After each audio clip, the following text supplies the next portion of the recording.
Sou o professor Leonardo de Arruda Delgado, sou aluno da 4ª turma do Mestrado Profissional de Educação Física, turma 2023, do Polo da UESP. Estou elaborando aqui o mapa conceitual da disciplina Problemáticas da Educação Física, que é uma atividade que corresponde à avaliação nacional da disciplina. Tem como autores da disciplina a professora doutora Fernanda Moreto e o professor Osmar Moreira de Souza, da Universidade de São Carlos.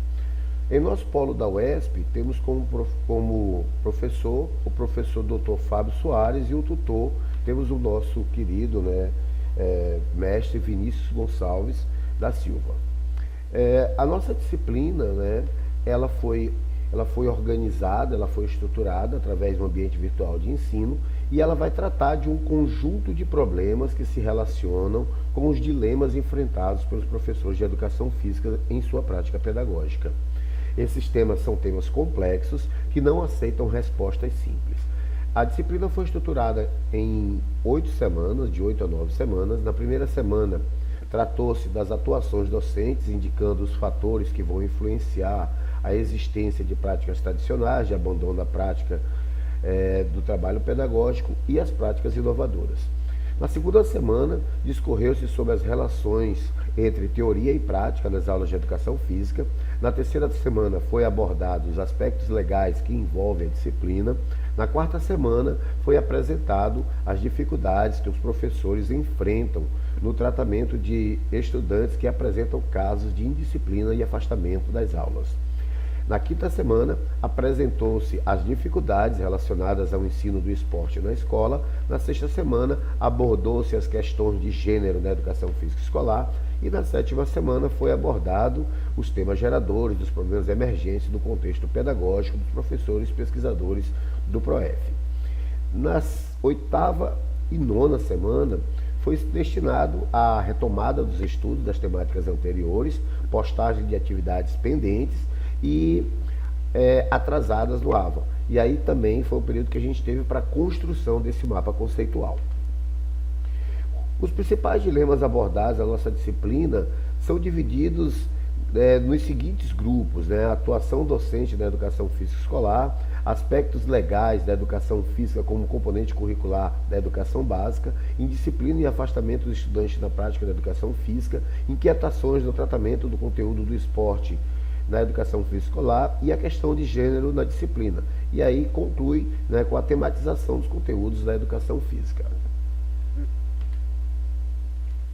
Com relação às atuações docentes da educação física, nós podemos dividir essas atuações em 3 grandes grupos. O primeiro grupo são as práticas tradicionais, que tem como características a educação física tecnicista subordinada ao esporte, ênfase ao ensino ao fazer e a racionalização de meios e técnicas para isso. É uma perspectiva esportivizada do esporte na escola, e o esporte ele é tido como o único conteúdo da educação física. E a funcionalidade da educação física, segundo essa prática, é a formação de atletas para competições em jogos escolares. A segunda atuação é o abandono do trabalho docente, ou o desinvestimento pedagógico, também conhecido como rola-bola.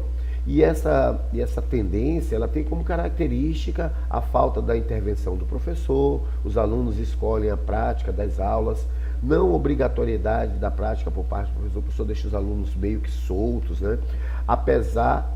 apenas os alunos mais ativos elas participam, os outros se omitem, ficam sentados, apenas assistindo. As meninas muitas vezes são excluídas da prática e os mais habilidosos são aqueles que vão escolher quem joga e quem não joga. E aí o professor muitas vezes até sai, vai-se embora, vai ler um livro, ele se ausenta durante as aulas, deixando a aula por conta dos alunos. A terceira categoria de práticas são as práticas consideradas práticas inovadoras. As práticas inovadoras têm como características 2 pontos importantes: a maior reflexibilidade do professor, com um duplo caráter, vamos explicar já o que seria esse duplo caráter, e a disposição do professor para enfrentar dificuldades ou problemas com relação à teoria e prática. A reflexibilidade do professor com duplo caráter está diretamente relacionado com um saber fazer e um saber sobre o fazer. Quando falamos em um saber fazer, é a realização das práticas corporais como nós já temos costume, é o fazer prático. Já com relação a um saber sobre o fazer, ela é baseada nas teorias que vão fundamentar essa prática e sua contextualização. A disposição para enfrentar dificuldades ou problemas da relação teoria e prática, que tem como principais categorias a relação entre a cultura escolar e a disciplina de educação física. A educação física ela é vista como uma aula não produtiva, é a aula da brincadeira ou simplesmente do rolar a bola. Geralmente, essas aulas são realizadas no contraturno, tornando a disciplina invisível aos olhares da coordenação pedagógica que desconhece os conteúdos de ensino. E na hierarquia dos saberes escolares, aonde a educação física é vista como um componente de menor importância. As práticas inovadoras têm como elemento mobilizador o compromisso ético com a educação física, além do reconhecimento da comunidade escolar. Essa prática, ela possibilita a proliferação de diferentes propostas pedagógicas que são de cunho culturalistas e que vão inspirar uma série de documentos curriculares. Entre os principais, os parâmetros curriculares nacionais, as orientações curriculares para o ensino médio, a Base Nacional Curricular Comum e os documentos curriculares territoriais. Como elementos conceituais da atuação docente, temos o entendimento do que é educação física, e aí nós temos educação física enquanto prática curricular e educação física enquanto componente curricular. O objeto de estudo de educação física, que pode ser colocado pelo menos 3 grandes concepções: a da cultura corporal, a da cultura corporal do movimento e do movimento humano, além dos objetos de ensino de educação física, onde nós temos os esportes e, desses esportes, os jogos pré-esportivos e mini-esportes, e aí nós temos o famoso quarteto fantástico, né? Que é o futebol, voleibol, handebol e basquetebol. Entre as práticas corporais, é importante dizer que essas práticas são formas culturais do movimentar-se humano que são historicamente produzidos pela humanidade. Apresentam as dimensões de análise das atuações dos professores de educação física de acordo com o processo de transformação da área, né? E aí nós temos as teorias que são separadas da prática, né? E aí ocorre uma falta de contextualização, um conteúdo teórico e outro prático, e a educação física como disciplina que tem apenas a teoria, né? Então, nesse caso aí, o professor ele deixa de ministrar as aulas práticas por ser mais fácil controlar os alunos na sala de aula, né? Então, com relação às condições objetivas de trabalho, né, muitas vezes o professor ele não tem condição de trabalhar numa quadra, numa pátio, na escola, né? A cultura escolar e sua relação com a disciplina, então nós observamos que há uma dificuldade da disciplina de educação física, né, com relação às demais. As disposições sociais do professor atualizadas no contexto de trabalho, né? Então, há uma preocupação do professor em estar procurando novas formações, né? E assim, não há uma dispensa do professor para que ele possa fazer esse processo de formação continuada, tá? Iremos agora falar sobre os aspectos legais da educação física como componente curricular da educação básica. Para isso, nós vamos nos basear na Lei de Diretriz e Base da Educação e citaremos no início a Lei número 4.024 de 1961, que no seu artigo 22 diz que a prática da educação física é obrigatória nos cursos primários, educação primária e ensino primário e médio, que é o antigo ginásio, e aos alunos da idade até 18 anos. Essa lei foi revogada, né? E aí tem a Lei 5.692 de 1971, que no seu artigo 7º diz que será obrigatório a inclusão da educação moral e cívica, educação física e educação artística e programas de saúde dos currículos plenos dos estabelecimentos de primeiro e segundo graus, observando quanto à primeira o disposto do decreto número 869 de 2 de setembro de 1969. E aí nós temos esse decreto, né, o decreto número 69.450 de 1971, que tem por objetivo definir o que é essa educação física, né? Então, de acordo com esse decreto, a educação física são as atividades que, por seus meios, processos e técnicas, vão despertar, desenvolver e aprimorar forças físicas, morais, cívicas e psíquicas e sociais do educando, constituindo um dos fatores básicos para a conquista das finalidades da educação nacional. Tá? Então a gente observa nitidamente que esse texto coloca a educação física como uma disciplina prática, né? É o fazer prático. E aí nós temos a lei atual, né? A lei 9394/96, que no seu artigo 3º, né? Aliás, no seu parágrafo 3º, no artigo 26, diz que a educação física, integrada à proposta pedagógica da escola, é componente curricular obrigatório da educação básica, sendo sua prática facultativa ao aluno. E aí a gente vai ver aqui com relação aos incisos, né? O inciso primeiro diz que o aluno que cumpriu uma jornada de trabalho superior a 6 horas, é facultada a prática, ele pode fazer ou não, né, a prática da educação física. Já no inciso 2, diz que os alunos que tenham mais de 30 anos de idade pode fazer ou não a prática da educação física. E aí os que estiverem prestando serviço militar inicialmente ou que em situação similar estiverem obrigados à prática da educação física. E aí assim nós temos o inciso 4º, né, que diz que é amparados pelo decreto número 10.442 de 21 de outubro. Mas o que é esse decreto, né? Esse decreto é aquele que libera os alunos portadores de afecções, né? Então, o que seria isso, né? Seriam aqueles alunos que têm alguma doença, que está fazendo algum tipo de tratamento. Então, bem aí a origem, né, lá da dispensa, aqueles famosos atestados médicos, né, que quando o aluno não quer fazer atividade física, ele simplesmente vai no médico, pede um atestado e é liberado da prática, né? E aí nós temos esse inciso 5 que foi vetado, né?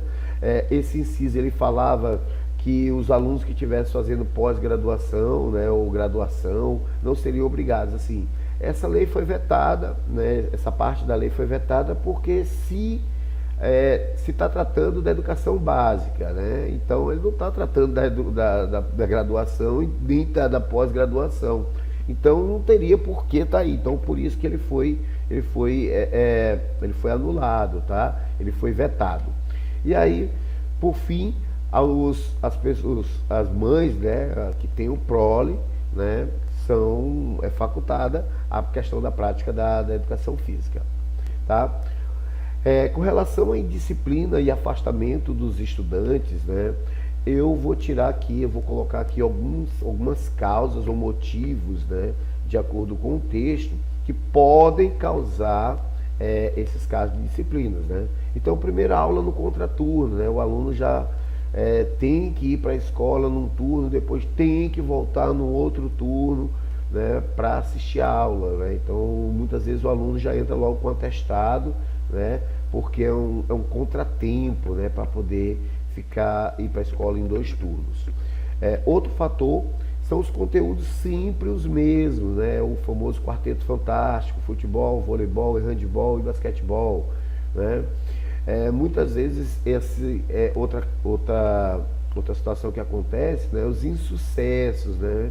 O aluno quando começa, o aluno não sabe jogar, né? E ele é excluído, né? Se coloca os mais habilidosos para jogar e aquele que não tem tanta habilidade, ele é excluído durante as aulas. E aí, assim, muitas vezes tem um grande número de alunos, né? E as turmas são numerosas, geralmente se coloca todas as turmas, né, para participar da aula de educação física, e assim, o espaço físico não tem como todos participarem. Então isso causa, assim, uma série de revolta com os alunos, né? E aí, assim, como eu falei, espaço inadequado, né? E muitas vezes falta de materiais didáticos, bola, rede, quadra, né? Então existe essa falta de materiais que também é um dos motivos que pode causar, né, essa agressividade do aluno. Para amenizar, né, esse afastamento dos alunos, propõe-se que, primeiro, que as aulas de educação física elas sejam tematizadas, e essa tematização ela tenha objetos de conhecimento diversificado, né? Durante as aulas, o professor tem uma atitude mais inclusiva, podendo até utilizar os jogos cooperativos como forma de fixar essa abordagem, uma intervenção mais sistematizada dos conteúdos de educação física, e aí nós temos uma série de documentos que já trazem essa sistematização, tá? Além de conscientizar os alunos sobre a finalidade, a relevância, o objetivo, além das regras e os princípios da educação física, né? Dificuldades relacionadas ao ensino do esporte, né? O esporte que durante a década de 80 foi muito criticado pelos professores por ser o único conteúdo da educação física, né? Ele há uma necessidade de se fazer uma reestruturação de como trabalhar esse conteúdo, né? Não se nega a importância do conteúdo de esporte, mas há críticas com relação ao modelo esportivo tradicional. Por que há essas críticas? Primeiro, a gente tem que entender que esse modelo se caracteriza, né, pelo esporte na escola, onde há uma padronização de sucesso de poucos, né? Poucos têm sucesso, a maioria não tem, né? O atleta, o herói, né, o melhor de todos, e isso causa uma exclusão de muitos alunos. Então, muitos alunos não são selecionados, não são considerados bons, suficientes, então há uma exclusão de uma grande parcela dos alunos.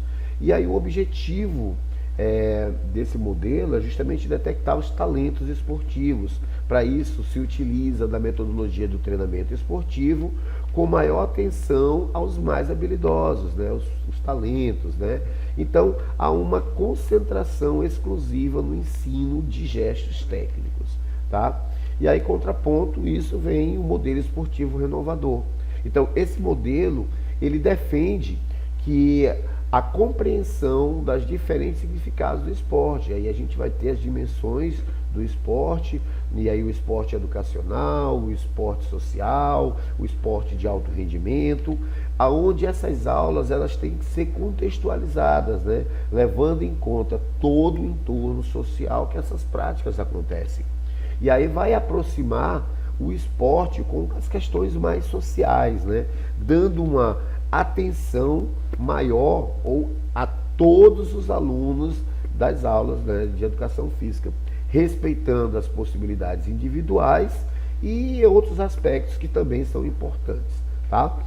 Então veja só, com relação à temática questões de gênero e educação física, alguns conceitos importantes devem ser apresentados, entre eles o conceito de gênero, que é a condição social através da qual nos identificamos como masculino e feminino, sexo, que é o termo utilizado para identificar as características anatômicas que diferenciam o homem das mulheres, e sexualidade, que é uma série de crenças, comportamentos, relações e identidades socialmente construídas e historicamente modeladas que permitem homens e mulheres vivenciar seus desejos e prazeres corporais, tá? Existem alguns marcadores genéricos, né, de gênero que servem para identificar, né, o gênero masculino e feminino. Entre os principais podemos citar, né, o formato do rosto, as expressões corporais e faciais,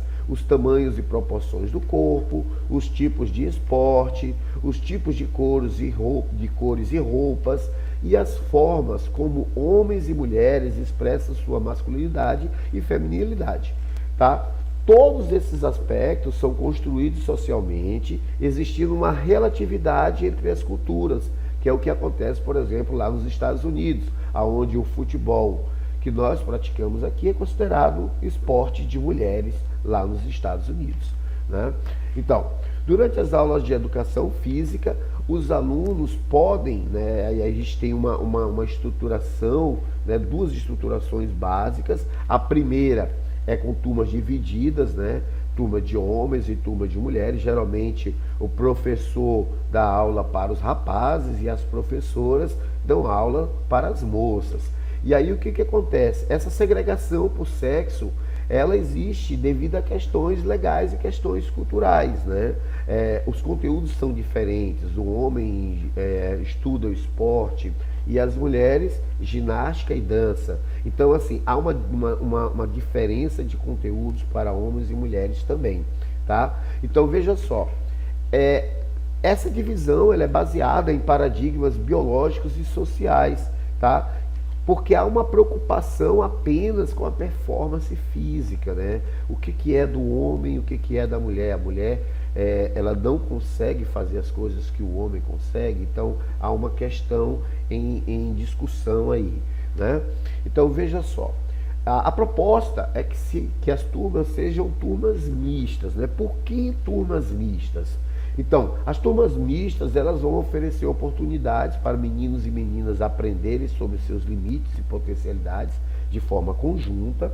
Então, com respeito às individualidades, né, e também com relação à equidade de gênero. E essas mudanças, elas são baseadas, elas são consolidadas pela Lei de Diretriz e Base da Educação, né, a Lei 93/94. Então, veja só, os conteúdos da educação física, eles têm que ser tematizados, né? São temas abrangentes, e esses temas, eles são 6, né? São 6 unidades temáticas, e os principais, nós temos aqui as brincadeiras, né? Que são unidades temáticas que são trabalhadas do 1º ao 7º ano do ensino fundamental, os esportes que são trabalhados do 1º ao 9º ano, as lutas do 3º ao 9º ano, a ginástica do 1º ao 9º ano, as danças do 1º ao 9º ano, as práticas corporais de aventura do 6º ao 9º ano, tá? Então, essas unidades temáticas, elas devem contemplar 8 dimensões do conhecimento: experimentação, uso e apropriação, fruição, reflexão sobre a ação, construção de valores, análise, compreensão e protagonismo comunitário, tá? Então, as unidades temáticas, elas ainda são subdivididas em objetos de conhecimento da educação física. Esses objetos de conhecimento são entendidos como os conteúdos programáticos, conceitos, processos que são apresentados de acordo com a complexidade ou podem fazer referência ao contextos mais familiares ao aluno, tá? Então, para concluir esse nosso mapa mental, nós podemos dizer que os dilemas apontados por essa disciplina ampliaram o entendimento sobre as problemáticas da educação física e nos levam a uma reflexão sobre as alternativas para controlar esses dilemas, através da construção cultural contextualizada, com equidade de gênero e respeito às diferenças. Obrigado a todos, um abraço e vejo vocês na próxima disciplina.